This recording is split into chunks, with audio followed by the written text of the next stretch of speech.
오늘 우리에게 주시는 말씀은 에베소서 3장 14절에서 21절까지입니다. 우리 한 절씩 교독해서 읽겠습니다.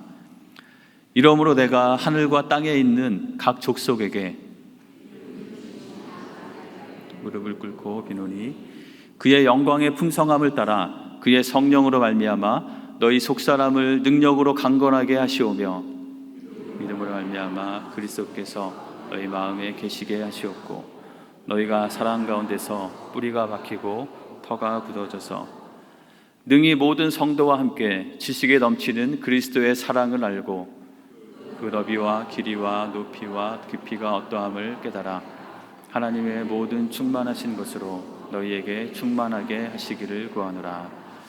우리 가운데서 역사하시는 능력대로 우리가 구하거나 생각하는 모든 것에 더 넘치도록 능히 하실 이에게 교회 안에서와 그리스도 예수 안에서 영광이 대대로 영원 무궁하기를 원하노라. 아멘.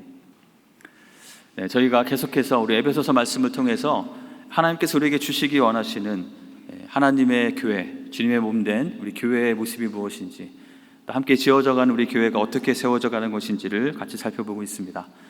저희가 지난주에는 우리 에베소서 3장 말씀을 통해서 3장의 앞부분을 같이 살펴보았는데요.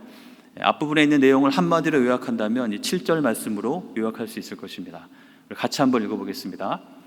이 복음을 위하여 그의 능력이 역사하시는 대로 내게 주신 하나님의 은혜의 선물을 따라 내가 일꾼이 되었노라.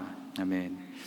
사도 바울은 3장에서 특별히 자신이 깨달은 이 복음의 은혜, 또 그 안에 복음 안에는 우리를 구원하실 뿐만 아니라 하나님께서 우리가 이전에 그들이 착각하고 있던 유대인들만을 위한 하나님이 아니시라 모든 민족을 향한 하나님의 그 사랑과 하나님의 구원의 뜻을 발견하고 자신이 그것을 위해서 헌신하고 있다고 말하는 그 내용인 것이죠.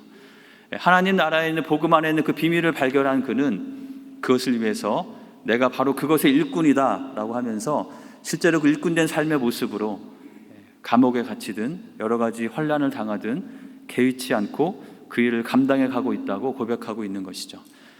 그래서 우리가 지난주의 말씀의 제목을 내가 일꾼이다 라고 이렇게 정했던 것이죠. 오늘 나머지 이어지는 우리 3장의 부분은 어떤 내용인지 저희가 같이 살펴보기 원합니다. 먼저 그것을 위해서 우리가 사도 바울의 그 사역의 특징을 좀 살펴볼 수가 있는데요. 사도 바울은 사도행전에서 그의 사역 가운데 이러한 고백들을 한 것을 보게 됩니다. 먼저 사도행전 20장 20절에 보면은 그는 이렇게 말합니다. 유익한 것은 무엇이든지 공중 앞에서나 각 집에서나 거리낌이 없이 여러분에게 전하여 가르치고. 뭐라고 말하고 있는 것이죠? 사도 바울은 자신의 사역에 대해서 내가 가르치는 것은 여러분들에게 유익하다면 그것이 무엇이든지, 여러분이 정말 유익한 것은 사람들이 많이 있는 공중에서나 아니면 좀 소그룹이 있는 각 집에서나 아니면 또는 개인적으로나 기여가 있는 대로 거리낌이 없이 여러분에게 전하고 가르치고 있습니다 라고 말하고 있죠. 그는 정말 자신의 유익이 아니라, 자신의 어떤 이익이 아니라 하나님의 나라를 위해서, 특별히 그 말씀을 듣는 그 대상들, 성도들의 유익을 위해서 정말 열심히 사역했던 그런 사람이었습니다. 그런 그가 26장 29절에 가면 이런 말을 합니다. 지금 이 상황은 지금 바울이 재판을 받기 위해서 감옥에 갇혀 있는, 수감되어 있는 그런 상태인 것이죠. 그가 재판장에게 이렇게 말하죠. 바울이 이르되 말이 적으나 많으나, 말을 많이 하건 적거나든 상관없이 당신뿐만 아니라 오늘 내 말을 듣는 모든 사람도 다 이렇게 결박된 것 외에는 나와 같이 되기를 하나님께 원하나이다 하니라. 자, 그는 지금 자신이 결박되어 있는 거 이거는 빼고 나머지는 나를 재판할 재판장을 포함해서 내 말을 듣는 모든 여러분들이 나와 똑같이 되기를 원합니다 라고 말하고 있는 것이죠. 자, 그것은 왜 그렇게 말한 것일까요? 자신이 깨달은 그 복음의 은혜, 그 안에서 깨달은 하나님 나라의 비밀이 너무나 귀하기 때문에 그것을 위해서, 그것은 나에게 뿐만 아니라 여러분 모두에게도 유익하다고 자신이 믿기 때문에 여러분도 나와 같이 되기를 원합니다 라고 말했던 것이죠. 자, 이러한 사도 바울의 그런 사역의 모습을 볼 때 오늘 이어지는 이 기도의 내용 가운데는 이 말이 명시적으로 되어 있지는 않지만 사도 바울은 자신이 복음의 비밀을 깨닫고 그 은혜를 붙잡고 복음의 일꾼이 된 것처럼 그 복음이 펼쳐지는 주님의 몸된 교회 공동체의 일꾼이 된 것처럼 에베소 성도 모든 분들도 동일하게 그런 일꾼이 되기를 원한다. 그러한 마음으로 이 기도를 하고 있는 것을 보게 됩니다. 자, 그러면 오늘 말씀의 제목을 어떻게 하면 좋을까요? 지난주는 내가 일꾼이었는데요. 이번 주는 뭐라고 하면 좋을까요? 함께 일꾼이라고 했습니다. 근데 사실 제가 원래 하고 싶었던 제목은 약간 다른데요. 원래는 지난주는 내가 일꾼, 이번 주는 너도 일꾼, 이렇게 했으면 좋겠는데 좀 너도가 조금 적절하지 않은 것 같아서 함께 일꾼으로 바꿨습니다. 그렇지만 우리가 말할 때는 할 수 있는 것 같습니다. 우리 한번 옆 사람 보고 같이 한번 이렇게 해보시면 좋겠습니다. 내가 일꾼, 너도 일꾼, 이렇게 하면 서로 인사해 보시죠. 별로 이렇게 탐탁지 않으신 표정을 갖고 계신 분도 계신데, 하나님께서 우리 각 사람을 일꾼으로 부르신 것처럼 나만 그 일꾼의 유익을, 그 기쁨을 누리는 것이 아니라 우리 모두가 함께 일꾼이 되는 그런 시간이 되면 좋겠습니다. 사도 바울은 그러한 마음으로 오늘 본문은 사도 바울이 하나님께 드린 간절한 기도의 내용인 것이죠. 14절부터 21절까지는 하나의 기도문입니다. 이 기도문이 이렇게 시작하죠. 이러므로 내가 하늘과 땅에 있는 각 족속에게 이름을 주신 아버지 앞에 무릎을 꿇고 비노니. 무릎을 꿇고 비는 간절한 이 사도 바울의 기도입니다. 근데 여기 보면은 약간 의도적으로 지금 사용한 단어가 있는데요. 우리 한글 번역은 잘 표현되지 않지만 이 족속과 아버지라는 이 단어를 보면, 저희가 옆에 써놓은 게 헬러 원문인데요. 영어 알파벳과 비슷하죠. 대충 보시더라도 굉장히 비슷하게 생긴 걸 보실 수 있을 것입니다. 이 족속이라는 단어는 여러 단어가 있는데 여기서 사용된 것은 이 아버지라는 단어에서 파생된 단어입니다. 여기서 족속이라고 말한 것은 한 아버지의 자손들이라는 의미로 그런 맥락으로 쓰는 말이죠. 그러니까 지금 사도 바울이 깨달은 것은 무엇입니까? 그가 깨달은 복음의 놀라운 비밀 중에 하나는 무엇인가요? 그것은 유대인뿐만이 아니라 모든 민족이 하나님의 자녀가 될 수 있다는 것이죠. 그래서 그는 하늘과 땅에 있는 이 세상 온 우주에 있는 모든 하나님의 자녀들에게 이름을 주셨다는 것은 그의 존재를 규명해주고 정체성을 주고 그가 누구인지를 세워주는 그 아버지 하나님께, 한 아버지 하나님께서 우리 모두를 다 부르신 그 아버지께 그가 무릎을 꿇고 비노니라고 하면서 그의 기도가 이어지고 있는 것입니다. 그리고 이 기도는 바로 함께 일꾼된 성도들을 위한 간절한 기도인 것이죠. 자기 자신의 이 비밀을 깨닫고 일꾼으로 살아가는 것뿐만 아니라 그의 편지를 받는 이 에베소에 있는 성도들도 동일하게 그러한 일꾼된 삶을 살기를 원하는 마음으로 드리는 간절한 기도입니다. 자, 그렇다면 이 기도는 에베소 성도를 위한 기도일 뿐만 아니라 또한 누구를 위한 기도이기도 할까요? 하늘과 땅에 있는 모든 족속들에게 해당되는 기도이겠죠. 그 안에는 우리가 포함이 될까요? 안 될까요? 바로 우리도 포함되는 것이죠. 사도 바울은 자기 혼자만 이런 삶을 산 것이 아니라 에베소에 있는 모든 성도들, 에베소뿐만 아니라 그리스도의 복음을 발견하고 하나님의 자녀된 우리 모두가 이 비밀을 붙잡고 같은 헌신된 마음으로 함께 일꾼된 자로 살기를 원하는 마음으로 기도한 것입니다. 그래서 이 기도는 오래전에, 거의 한 2000년 전에 사도 바울이 지금의 나를 위해서 드리는 그런 기도인 것이죠. 사도 바울이 여러분을 위해서, 저를 위해서, 우리를 위해서 뭐라고 기도하는지 같이 살펴보기 원합니다. 이어지는 16절부터 보면 16절이 이렇게 말씀되어 있죠. 그의 영광의 풍성함을 따라 그의 성령으로 말미암아 너희 속사람을 능력으로 강건하게 하시오며. 사도 바울이 드린 그 기도의 첫 번째 부분은 무엇에 대한 것입니까? 무엇을 강건케 해달라고 기도하고 있는 것이죠? 우리의 속사람이 능력으로 강건하게 되기를 기도하고 있는 것입니다. 우리는 겉으로 보이는 모습이 있지만 그것이 우리의 전체 모습이 아닌 것이죠. 겉으로는 멀쩡해 보이고 건강해 보이고 예뻐 보이고 멋있어 보이고 그렇게 할 수 있지만 정말 우리가 누구인지를 결정하는 것은 겉으로 보여지는 모습이 아니라 우리의 마음속에 있는 속사람이 어떠하냐가 훨씬 더 중요한 것이죠.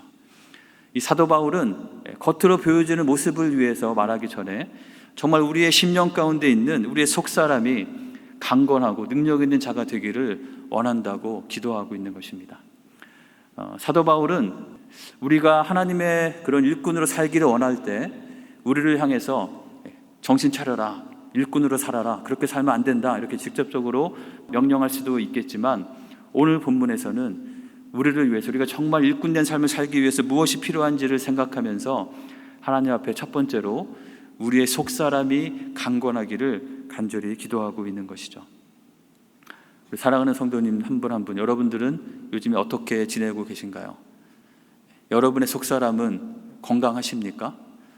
우리는 우리의 건강이 중요하기 때문에 정기적으로 건강 검진도 하고, 또 문제가 있으면 빨리빨리 약을 먹고 조치를 취해야 하죠. 그것이 지혜롭고 그것이 바른 방법입니다. 근데 우리의 육체의 건강뿐만 아니라 정말 우리의 영적인 사람, 우리의 속사람이 어떠한지, 우리 속사람의 건강에 대해서 우리는 더 깨어서 점검하는 것이 필요할 것입니다. 사도 바울은 에베소 성도들 또한 우리 모두의 속사람이 강건하기를 기도하고 있습니다. 그리고 속사람이 강건하기를 기도하기 때문에 그의 기도는 이렇게 이어지는 것을 보게 됩니다. 믿음으로 말미암아 그리스도께서 너희 마음에 계시게 하시었고, 우리의 속사람이 건강해지기 위한 유일한 방법, 그것은 무엇일까요? 우리의 마음속에 누가 계셔야 하는 것입니까? 그렇습니다. 바로 예수 그리스도께서 우리 마음속에 계실 때에만 우리의 속사람이 건강해질 수 있는 것이죠. 예수님이 우리의 마음 가운데 계시지 않는다면 우리는 우리의 의로움으로, 우리의 선함으로, 우리의 결단으로 하나님께서 우리에게 맡기신 일을 흉내낼 수는 있겠지만 실제로 그 일을 감당할 수는 없기 때문인 것이죠. 정말 우리 마음 가운데 그리스도께서 함께 하신지, 함께 하시는 주님의 은혜가 풍성한지, 그래서 우리의 속사람이 건강한지 강건한지 그렇지 않은지는 무엇을 보면 알 수 있을까요? 아마 우리의 표정을 보면 대충 어느 정도 알 수 있을 것입니다. 뭔가 이렇게 해야 돼서 어떤 일들을 감당하지만 찡그린 표정으로, 화난 표정으로 하고 있다면 그것은 뭔가 속사람의 지금 건강에 적신호가 들어온 것이겠죠. 그렇다면 우리는 빨리 점검하고 하나님의 은혜 가운데로 나아가는 것이 우리에게 필요할 것입니다. 그리스도께서 우리 마음 가운데 풍성하게 계셔서 우리 안에 계시는 그리스도로 말미암아 우리의 속사람이 강건하기를 기도하고 있는 것이죠. 자, 그렇다면 그리스도께서 우리 가운데 거하시는 것이, 우리 마음에 거하시는 것이 무엇을 말하는 것인지 계속해서 기도가 이어지고 있습니다. 그 기도는 17절 뒷부분에 이러한 표현으로 이어지고 있죠. 같이 한번 읽어볼까요? 너희가 사랑 가운데서 뿌리가 박히고 터가 굳어져서. 그리스도께서 우리 마음 가운데 거하신다는 것, 그걸 조금 더 쉽고 조금 더 실제적으로 표현한다면 주님께서 우리 가운데 거하신다는 것은 무엇이 우리의 마음속에 거한다는 것일까요? 그리스도의 사랑이, 하나님의 사랑이 우리 마음 가운데 꽉 붙잡고 있고 그것이 우리 가운데 충만하여 있는 그 상태를 가리키는 것입니다. 오늘 27절에 보면은 두 가지의 이미지를 사용하고 있습니다. 첫 번째 그림은 어떤 그림이 떠오르십니까? 뿌리가 박히고, 뭔가 큰 나무를 하나 떠올려 볼 수 있겠습니다. 한 나무가 눈앞에 있다면 이 나무가 얼마나 튼튼하고 건강한 나무인지 우리는 무엇을 보고 알 수 있을까요? 겉으로 나타나는 모습을 보면 잎이 푸르고 열매가 맺혀지면 좋은 나무구나 생각할 수 있을 것입니다. 하지만 그 나무가 정말 실제로 얼마나 건강하고 튼튼한지는 사실 보이지 않는 뿌리를 봐야지 알 수 있는 것이죠. 저희가 가끔씩 이렇게 허리케인이나 어떤 스톰이 지나가게 되면 큰 길가에 쓰러져 있는 나무들을 가끔씩 보게 됩니다. 나무들을 보면 이렇게 조그만 나무는 잘 안 보이는데 굉장히 큰 나무들이 큰 길가에 쓰러져 있는 것을 보게 되죠. 혹시 그 쓰러진 나무들을 좀 자세히 살펴본 적이 있으신가요? 쓰러진 나무들을 보면 놀랍게도 나무는 엄청나게 키가 크고 큰 나무인데 그 뿌리는 그 나무에 비해서 너무나 약한 것을 발견하게 됩니다. 아마 이 지역의 어떤 기후적인 습성이나 토양 때문에 나무가 그렇게 깊이 뿌리를 내리지 않아도 수분이나 양분을 충분히 섭취할 수 있기 때문에 특별히 우리 지역, 이런 미국의 이런 지역에 그런 나무들이 많다고 하는데요. 뿌리가 견고하지 않으면 바람이 크게 불지 않을 때는 높이 쭉쭉 올라가고 굉장히 멋있어 보일 수 있지만 조금만 바람이 불고 조금만 흔들리게 되면 그 큰 나무가 한 번에 쓰러질 수 있다는 그 사실을 우리는 기억해야 될 것입니다. 그래서 우리의 마음 깊은 곳에 예수님의 사랑이 정말 나의 뿌리를 견고하게 붙잡고 있는가? 그렇지 않은가? 과연 지금 나의 마음 가운데는 예수님의 사랑이 얼마나 생생하게 살아있고 느껴지고 있는가? 우리는 그것을 두렵고 떨리는 마음으로 점검해야 될 줄 믿습니다. 또 하나의 그림은 무엇일까요? 터가 굳어져서라고 되어 있죠. 이건 어떤 그림에 대한 이미지인가요? 건물을 짓는 것과 같은 것입니다. 건물을 지을 때 텐트 같은 것은 터가 없이 그냥 치게 되지만, 건물을 짓는다면 밑에 기초 공사를 해야 되죠. 파운데이션을 잘 다져야 할 것입니다. 요즘에는 막 초고층 건물들이 많이 있게 되는데요, 그 높은 건물들을 지을 수 있는 그 기술의 가장 중요한 부분은 잘 쌓는 것이 아니라 밑에 기초를 튼튼하게 세울 수 있는 그 기술이 있기 때문에 높은 고층 빌딩을 지을 수 있는 것이죠. 만약에 밑에 파운데이션이 터가 견고하지 않고 굳지 않다면 아무리 높이 올라가고 멋진 건물일지라 할지라도 그 높은 것이 터가 흔들리는 순간 다 무너져 내리면서 오히려 더 큰 재앙이 될 수도 있다는 사실을 우리는 기억해야 되는 것입니다. 우리의 삶 가운데 이런 뿌리와 이런 터가 견고하게 잘 세워져 있지 않다면 우리의 삶은 언제라도 넘어질 수 있고 무너질 수 있기 때문에, 사도 바울은 너희가 정말 너희 속사람이 강건해지기를 원하는데 그것을 위해서는 예수 그리스도께서 너희 마음에 거하여야 하고, 예수님이 너희의 마음에 거한다는 것은 너희 안에 예수님의 그 사랑이, 너희를 향하신 하나님의 그 사랑과 그 은혜가 너희가 정말 깊이 뿌리가 박힌 것처럼, 든든한 터가 굳어져 있는 것처럼 너희의 심령 깊은 곳에 자리 잡기를 원한다라고 기도하고 있는 것입니다. 주님의 그 사랑이 우리의 모든 것의 근간에, 가장 깊은 뿌리에 굳게 자리 잡는 우리 한 분 한 분이 되시기를 주님의 이름으로 간절히 축원합니다. 내가 만나는 모든 관계들, 우리의 가정 안에서, 우리가 이루는 우리 공동체 안에서 모든 것의 가장 큰 기본과 가장 큰 뿌리에 해당되는 것이 바로 그리스도의 사랑이 되어야만 우리는 어떤 것 작은 것이라도 세울 수 있고, 그 가운데 생명을 기대할 수 있고 건강한 열매를 기대할 수 있기 때문인 것이죠.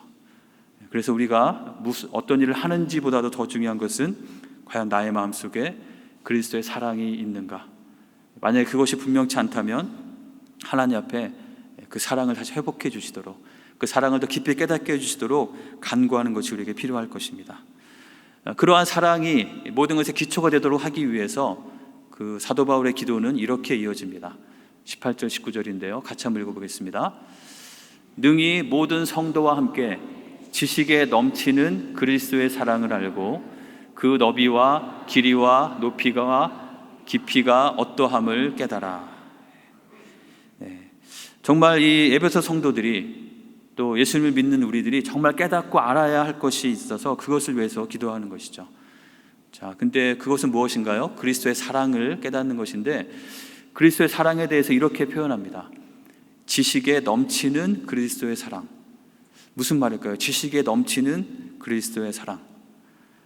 내가 하나님의 사랑은 이런 것이구나, 이렇습니다, 이 정도이군요 라고 깨달았다고 한다면 우리가 정말 더 깨닫기 원하는 것은 무엇이라는 것이죠?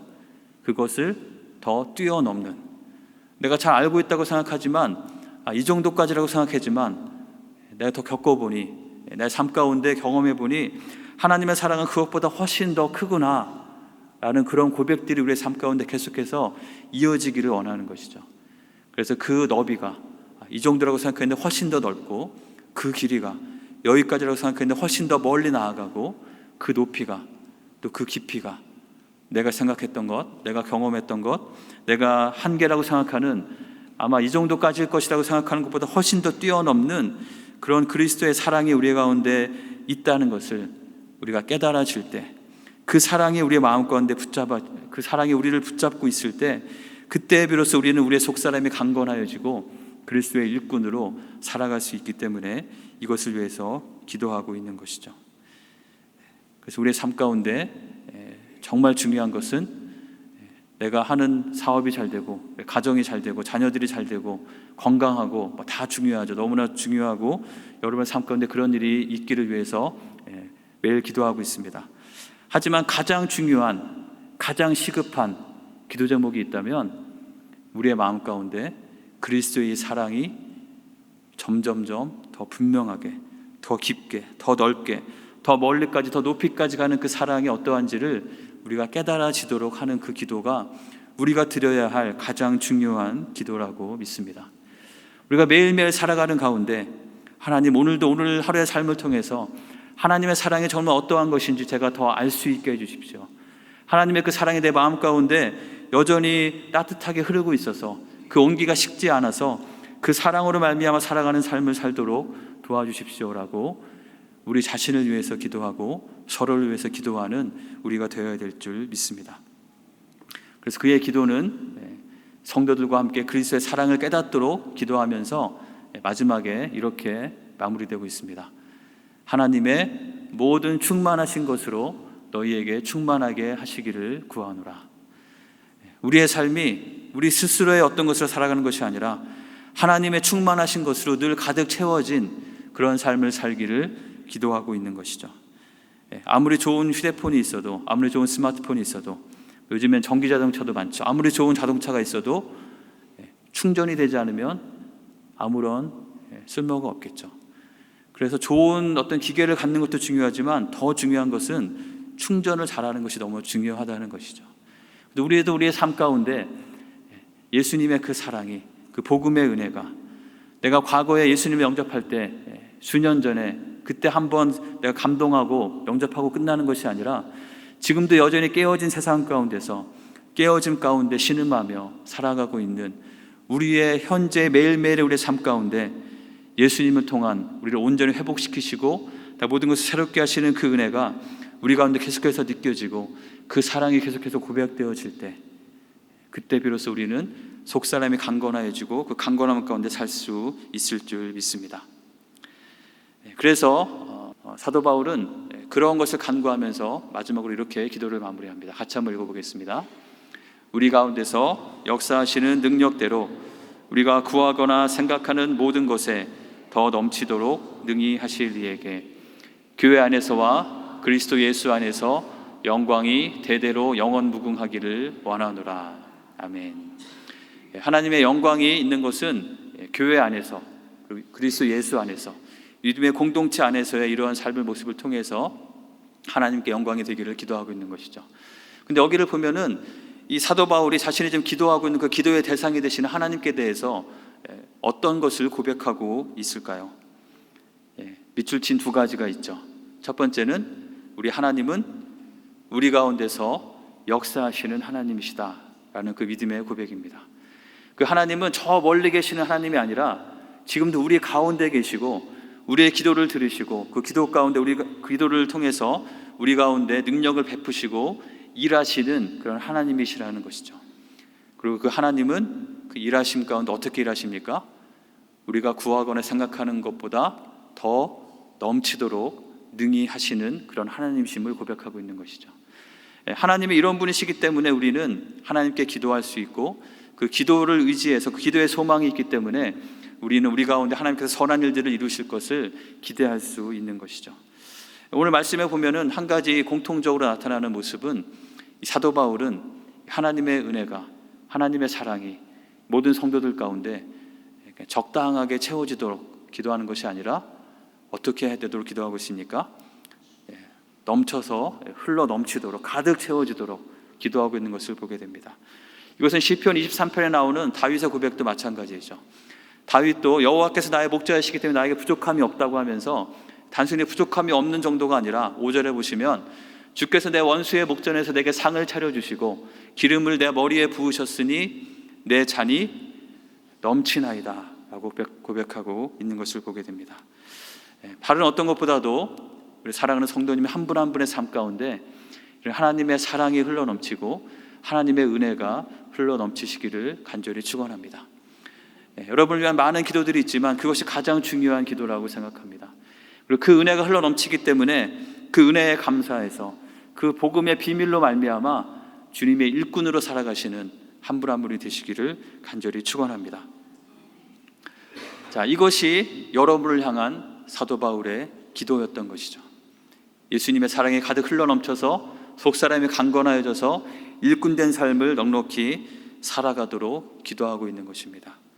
자, 그렇다면 여러분은 이 기도가 정말 여러분의 기도가 되기를 원하십니까? 사도 바울, 우리가 만약에 만날 수 있다면 사도 바울이 우리에게 내가 기도해 줄 테니 기도 제목 한 가지만 말해봐라 이렇게 한다면 여러분은 어떤 기도 제목을 말하시겠습니까? 우리가 말하고 싶은 것이 굉장히 많이 있겠죠. 하지만 이 기도가 여러분이 정말 사도 바울에게 부탁할 기도의 제목이고, 또 사도 바울이 우리를 위해서 기도한, 여러분을 위해서 기도한 그 기도의 내용이고, 정말 실제로 여러분이 이 기도가 여러분의 삶 가운데 성취되고 이루어지기를 원하시는지요. 이 기도는 어찌 보면 좀 위험한 기도일 수 있습니다. 왜 그럴까요? 이 기도가 응답되면 여러분의 삶이 점점 더 편해질까요? 아니면 조금 더 피곤해질 가능성이 높아질까요? 솔직하게 대답하셔도 됩니다. 우리의 몸이 더 피곤해질 가능성이 더 높아지는 것 같습니다. 그렇죠? 여러분이 신경 안 쓰던 것을 더 신경 써야 할 수도 있을 것입니다. 이전에는 그냥 나에게 주어진 것 가지고 내가 내 마음대로 누리며 그냥 편하게 살았는데 자꾸 뭔가 걸리고 뭔가 좀 다른 생각을 하게 되고 그런 일들이 점점 더 많이 생기게 될 것입니다. 예수 그리스도의 사랑이 여러분의 마음 가운데 더 풍성하게 더 부어져서 그것이 여러분의 마음 가운데 가득 채워지고 그것이 너무나 감사하고 하나님께서 계속해서 여러분에게 하나님의 뜻이 무엇인지 계속 말씀하여 주신다면 그것 때문에 그렇게 살기 위해서 노력하면서 우리의 삶은 어떤 면에서 보면 더 불편한 삶이 될 수도 있을 것입니다. 하지만 사도 바울은 왜 우리를 위해서, 에베소 성도들을 위해서 이러한 기도를 하고 있는 것일까요?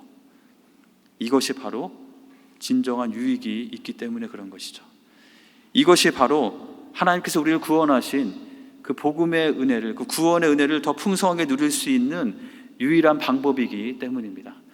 우리 가운데 하나님의 은혜가 더 풍성해지고 하나님의 사랑이 더 넘쳐나고, 그래서 하나님의 교회를 통해 사실 일들을 바라보면서 그것들을 꿈꾸면서 그것을 위해서 나의 시간을 드리고 나의 에너지를 드리고 나의 물질을 드리고 나의 건강을 드리면서 내 삶의 기회들을 그것을 위해서 사용하는 것, 그것이 바로 일꾼의 삶이고, 그런 삶을 살아갈 때에만 우리는 하나님께서 우리에게 주시기 원하시는 참된 영생의 삶을 누릴 수 있기 때문에 이렇게 기도하는 것이죠.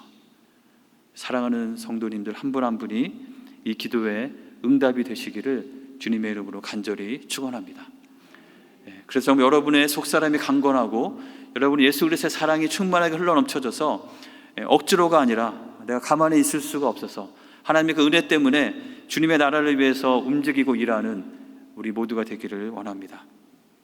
정말 이것이 여러분의 기도의 응답이 되기 원한다면 우리는 그렇다면 어떻게 해야 될까? 오늘 말씀 가운데 세 가지만 저희가 우리가 무엇을 더 반응함으로 이 기도가 나의 응답이 될 수 있을지를 제가 힌트를 살펴보았습니다. 우리 16절, 17절, 18절에 나오는데요. 여기 보면 이런 표현들이 나옵니다. 16절에 보시면 그의 영광의 풍성함을 따라 그의 성령으로 말미암아 너희 속사람이 강건케 되고, 우리가 속사람이 강건케 되는 것이 성령을 통해서 된다는 것이죠. 17절에는 믿음으로 말미암아 라고 기록되어 있습니다.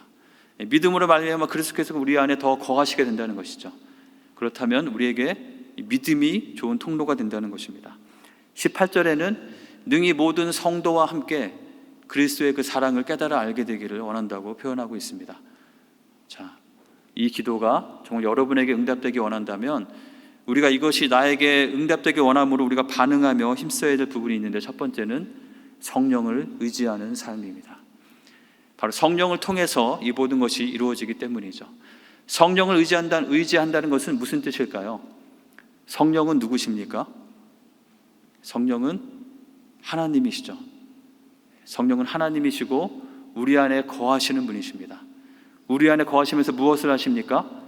하나님의 뜻이 무엇인지 우리에게 깨닫게 하여 주시고 우리를 위해서 기도해 주시고 우리와 함께 하시는 분이 성령님입니다. 그렇다면 성령을 의지한다는 것은 어떻게 하는 것을 의미할까요?